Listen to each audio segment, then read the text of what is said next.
It is that time, ladies and gentlemen, for another episode of Beyond Reform, a weekly podcast of the Transformation Implementation Unit, where we discuss matters of public sector transformation in the Government of Jamaica.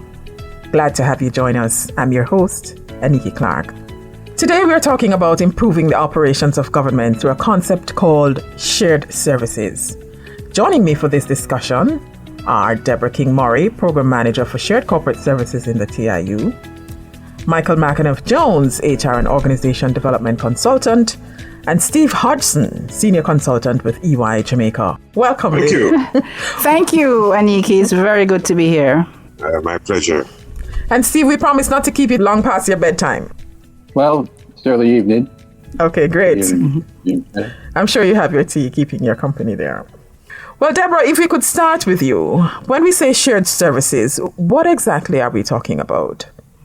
Okay, Aniki. Simply put, shared corporate services is the consolidation of select administrative and technical operations and functions. So these functions that would normally be done separately in each ministry, department, or agency is now going to be delivered through a central point. And this central point allows us to be able to optimize efficiency, the utilization of resources. So, economies of scale will come into the question. And it will allow us to reduce the cost of delivering the service, but at the same time, improve the customer experience. So it's a service delivery business. That is its core function. But not all services are ideal for delivery through this mechanism. And sometimes you may hear people refer to it as back office. But as practitioners in shared service, we prefer to call it operations. And so essentially what we provide is operation support. And for the services that are broad-cutting, widely used across the public sector, there is sufficient volume. It's repeatable in terms of the transaction, so we can create our administrative experts in the various functions. Okay, thanks for that.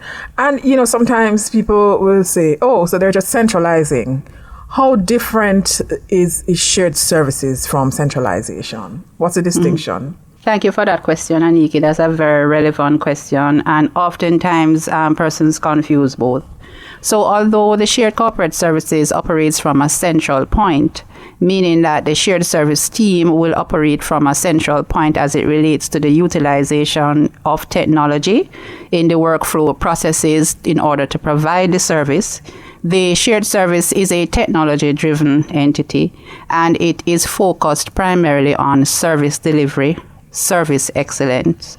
And so that is really the focus. So in order to do that, it is guided by what we call service level agreements. And so there is clear understanding of the roles and functions of the teams in the shared services center, and the departments and agencies hold the shared services center accountable for the delivery of these services against the service level agreements. Whereas in a centralization of service, centralization is really focused on an amalgamation of the resources. So you would amalgamate or combine your functional teams in one central spot, and what they will do is deliver business as usual functions for the various entities. So this focus is not necessarily focused on service delivery or service efficiency. It is a cost-effective measure, but it does not provide the added benefits of a shared services environment, such as the maximization of the service in terms of the delivery.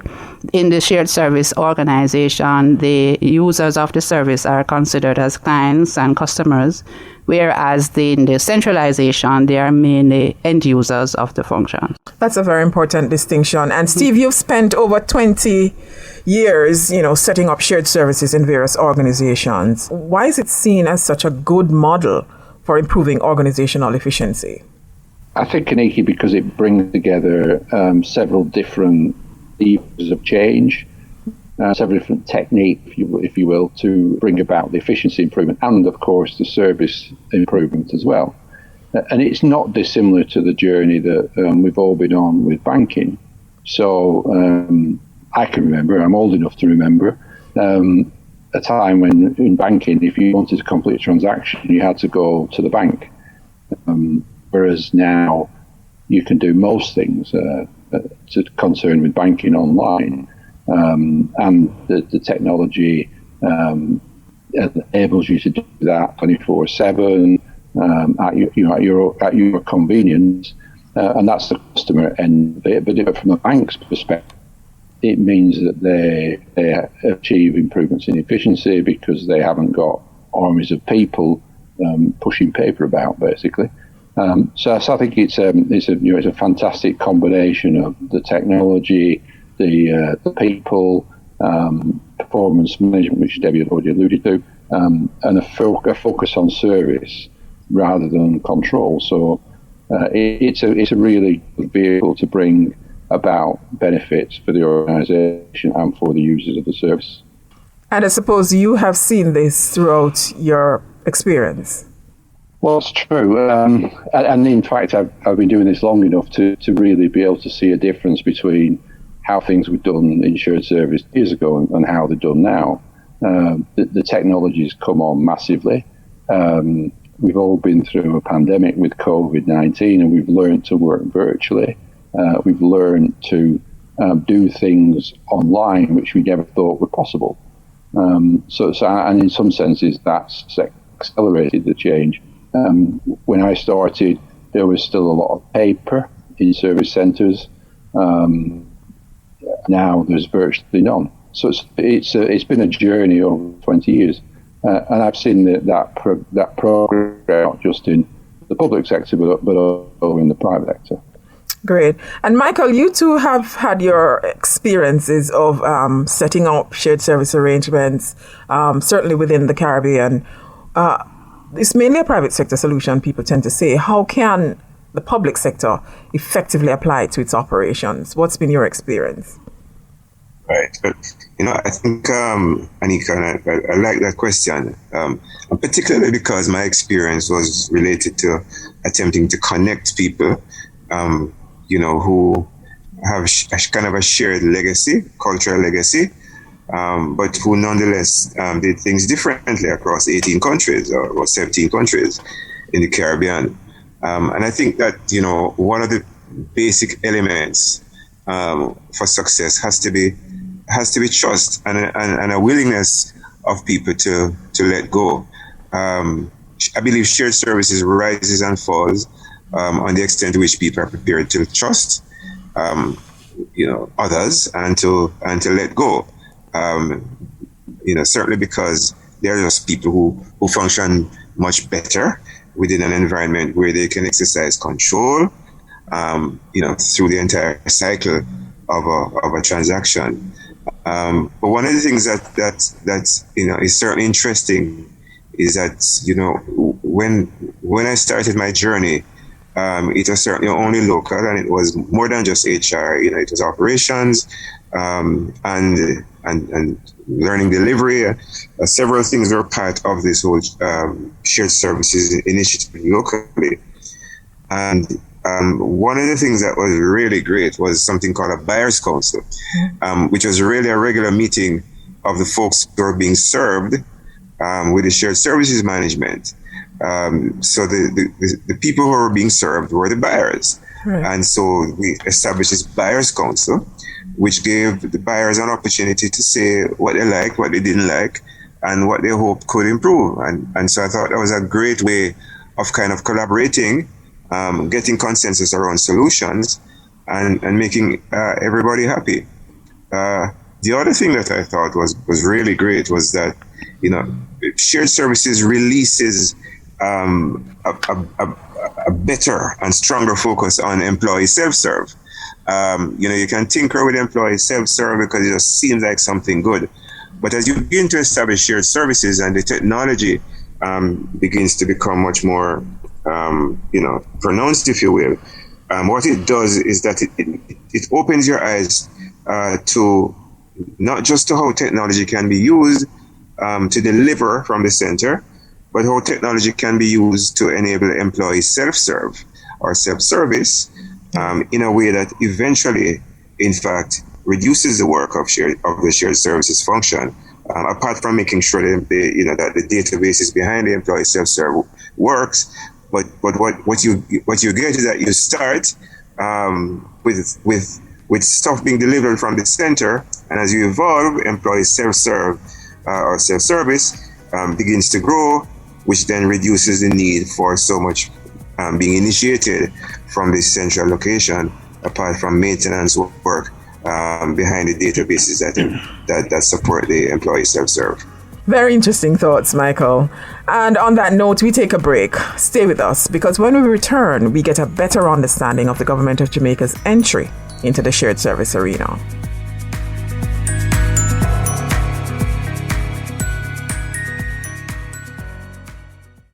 Woo! We did it! Did what, boss? I've just reviewed this quarter's audit report from Internal Audit Shared Services, and things are looking pretty good for our team. This proves that we're following our standard operating procedures to the T. So those auditors that were up and down the other day with their fancy laptops and equipment, that's what they were doing? Indeed. I really like their approach. It's a more collaborative and technologically driven approach to conducting audits in government. And Shared Services brings together auditors with a wider range of expertise to provide high-quality analyses and reports. Internal Audit Shared Services is part of the government's strategic objective to improve public sector efficiency and effectiveness. With the recent completion of the pilot, steps are now being taken to transition to a permanent shared service arrangement. This was a progress update brought to you by the Transformation Implementation Unit TIU, building a better public sector for all. For more information, visit publicsectortransformation.gov.jm.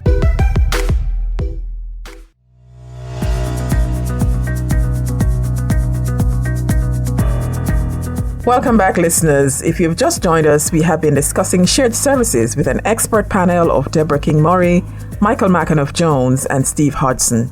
I'm your host, Aniki Clark. Michael, when we took the break, we were just getting into the benefits of establishing shared services. Can you give us some real examples so our listeners can maybe wrap their heads around how this will really work in the Government of Jamaica? So I think if, just kind of leveraging my own experience here, we consolidated, what we call HR transactions, benefits administration, pensions administration, payroll, and so on. What we did was that we brought those together into a shared services operation for HR for, like I said, 17 countries into one location in Kingston, Jamaica. And what that did is released capacity in HR departments across the region that could be focused on strategic functions, and that could also supply needed capacity in a center of excellence that we were now establishing to support the overall restructuring of HR. So it enabled HR to be restructured, and the capacity we need for the restructuring supplied without the need for any net additions to headcount, while creating greater efficiencies in the transaction environment. And what it certainly did was enable us to create specialist teams, with focused knowledge, and certainly documentation around that focused knowledge that could now support the needs of the locations, so that in the branches, in the countries, the subject matter experts could then focus more on relationship management, which is badly needed, and strategic initiatives in the countries, supporting the businesses in terms of talent management and recruitment strategies and so on, and certainly compensation design and labor relations in the specific countries, because we had unions across the region. So those are the key benefits in that. For the wider initiative that I was exposed to and had shared responsibility for, it certainly enabled us to bring together a lot of duplicated functions on the operational side, reconciliations of suspense accounts and so on, and a lot of other transactions into a shared operation, which again released back office capacity, enabling us to shift resources to the front line.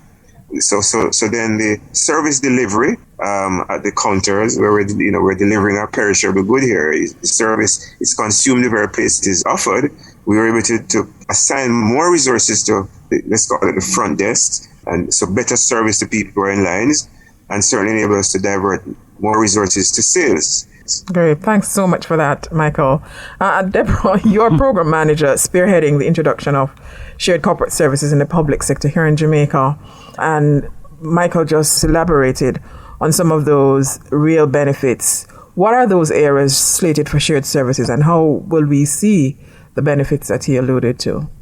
So, Aniki, the areas that we are focusing on for shared service right now includes human resources, payroll, internal audit, finance and accounting, procurement administration, and ICT support services. So for the future, we will also give consideration to PR and communications and asset management.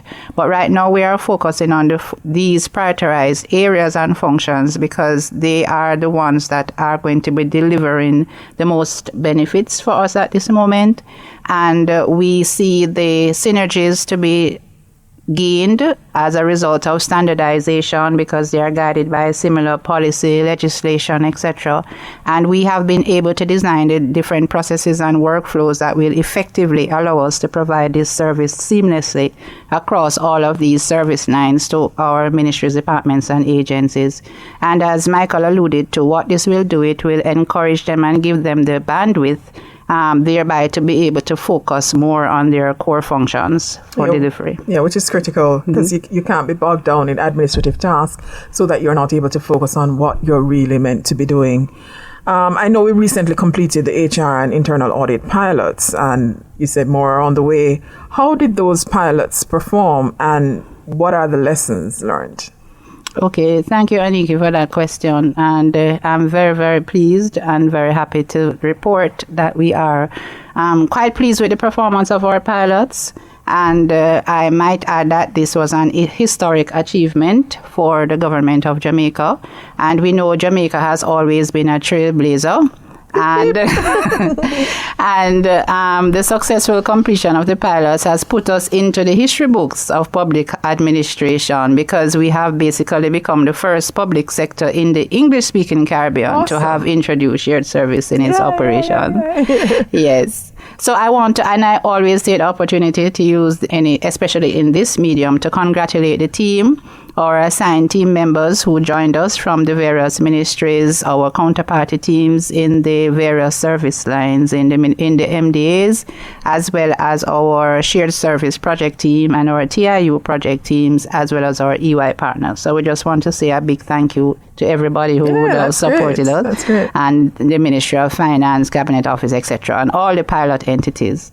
In terms of the performance of the pilot, it's important to also note that the pilots were established and implemented in the middle of the COVID. Yes, I remember. Right. So it was quite a challenge for us, but we were able to rise to the challenge, and we actually seamlessly transitioned to working remotely and delivering our services without even our clients being aware that we were no longer physically located at Saxtorp. Yes. So that's a real tribute to the team as well as to the flexibility of this model. Awesome. All right. So in terms of some notable achievements for HR shared services during the period of the pilot, which would have run from March 2021 to June 2022, we were able to achieve 95% of our performance against SLAs. And for internal audit, we were able to complete all of the planned audits. Okay. So we completed all the planned audits. And for payroll, we were able to utilize the technology, similar to what Michael alluded to in terms of the self-service. So we were able to integrate that and process our self-service claims, etc., and be able to process over 6,000 service requests. And the payroll pilot was even shorter because that was between February of this year and June. And what has the feedback been like from the MDAs that you've served? Okay, so the feedback has been positive and instructive.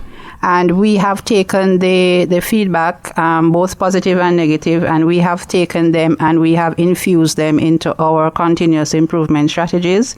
And so the lessons learned from the pilot, we could probably break them down into the technical ones, the ones that impacted the service delivery through the utilization of technology, those that were process-oriented, and those that were service delivery-oriented.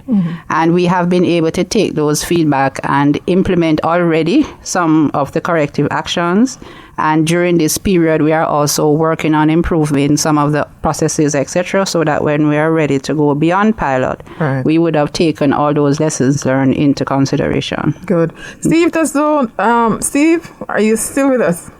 Yes, I'm with you. Okay, yes, great. Based on what Debbie has just said in terms of the sheer numbers and the feedback from the clients, is this consistent with your own experience setting up shared services arrangements? Yes, it is, actually. I think, what Michael and Deborah both alluded to by way of benefits fits with my experience elsewhere. So, the bottom line is you can spend less money administering the public sector and more money delivering services to citizens from the public sector. So the efficiency improvements in the back office, if we can use that expression, allow more of the available resources, because the resources are always going to be constrained in the public sector. It allows more of those resources to be used delivering frontline services. And in the UK experience, that's definitely been the case. So I've worked on a number of programs in the UK public sector where the target is expressed as number of additional nurses in the NHS or a number of additional policemen on the beat. And so that's a big theme. I think the other thing that strikes a chord is shared services a journey. And Government of Jamaica have been very ambitious with this program. Typically, these programs start with a single shared service line. So there might be an HR one, or there might be a finance one, or there might be a procurement administration one. It's unusual for a government, especially, to attempt 5 or 6 all at once. And the fact that they've made so much progress, I think, is a testimony to their determination and skill in driving forward the change. But it is the beginning of a journey, and it's not the end of the journey. And Deborah alluded to continuous improvement, ever better ways of doing things, and certainly that will be a feature going forward. There'll be subsequent improved generations of technology. We'll find better ways of using the technology that we've got. So it's a journey, and we're in the foothills, but we're certainly not in the valley. I like that. Deborah, where do we go from here in terms of making shared services a permanent feature in the GOJ? Okay, Aniki. So we are going to be using the benefit or benefiting from our lessons learned. And we are going to be putting steps and procedures and systems in place to address those, to learn from them, and to maximize the opportunities created by these lessons learned. And so we are putting that into practice right now because we are gearing up for our next round of pilots.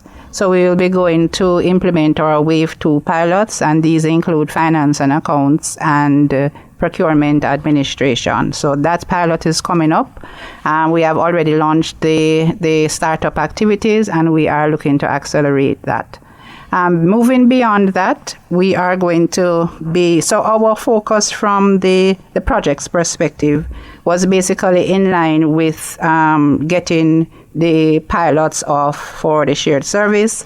And the shared service was approved in the master rationalization plan. And so we have been building out the pilots because, the pilot is really the final test of the solution. It allows us to test in a live way while we are delivering the service, ascertain feedback, and make the necessary corrections. And so we have been able to demonstrate the effectiveness of the solution. Yes, certainly with those numbers. Right. So we have been able to prove that despite the COVID, despite the challenges, despite the fact that it is new, etc., it is a viable option. And so we will be providing our report to the Ministry of Finance and the Public Service and Cabinet Office. And so we expect that we will be able to move towards the establishment of the Shared Corporate Services Department. We look forward to that. And thank you very much, lady and gentlemen, for this interesting discussion on shared corporate services. And that's how we close out today's episode. We do hope you learned a thing or two about shared services and what the government is doing to improve public sector operations.